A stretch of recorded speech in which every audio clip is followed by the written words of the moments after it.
Exode au chapitre 17. Toute l'assemblée des enfants d'Israël partit au désert de Sin, selon les marches que l'Éternel leur avait ordonnées. Ils campèrent à Réphidim, où le peuple ne trouva point d'eau à boire. Alors le peuple chercha querelle à Moïse. Ils dirent: Donnez-nous de l'eau à boire. Moïse leur répondit: Pourquoi me cherchez-vous querelle? Pourquoi tentez-vous l'Éternel? Le peuple était là, pressé par la soif, et murmurait contre Moïse. Il disait: Pourquoi nous as-tu fait monter hors d'Égypte pour me faire mourir de soif avec mes enfants et mes troupeaux? Moïse cria à l'Éternel en disant: Que ferai-je à ce peuple? Encore un peu et ils me lapideront. L'Éternel dit à Moïse: Passe devant le peuple et prends avec toi des anciens d'Israël. Prends aussi dans ta main ta verge avec laquelle tu as frappé le fleuve et marche.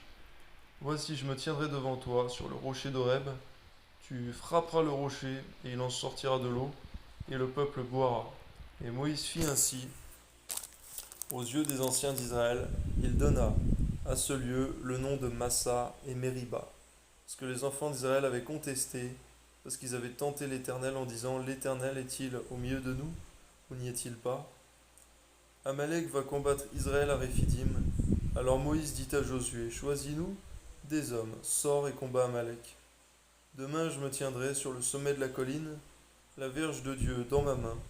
Josué fit ce que lui avait dit Moïse, pour combattre Amalek. Et Moïse, Aaron et Hur montèrent au sommet de la colline. Lorsque Moïse élevait sa main, Israël était le plus fort. Et lorsqu'il baissait sa main, Amalek était le plus fort. Donne-nous de toujours avoir les mains levées vers toi dans la prière, Seigneur, afin que tes anges soient toujours plus forts sur la horde de démons qui veulent remporter, Seigneur mon Dieu, sur les sujets de prière de nos vies. Les mains de Moïse étant fatiguées, ils prirent une pierre qu'ils placèrent sous lui et il s'assit dessus.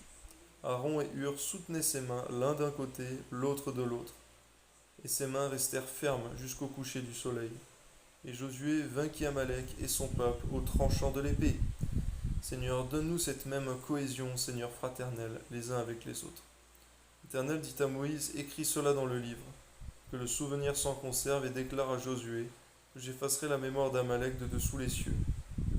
Moïse bâtit un autel et lui donna pour nom l'Éternel ma bannière, et dit: Parce que la main a été levée sur le trône de l'Éternel, il y aura guerre de l'Éternel contre Amalek de génération en génération.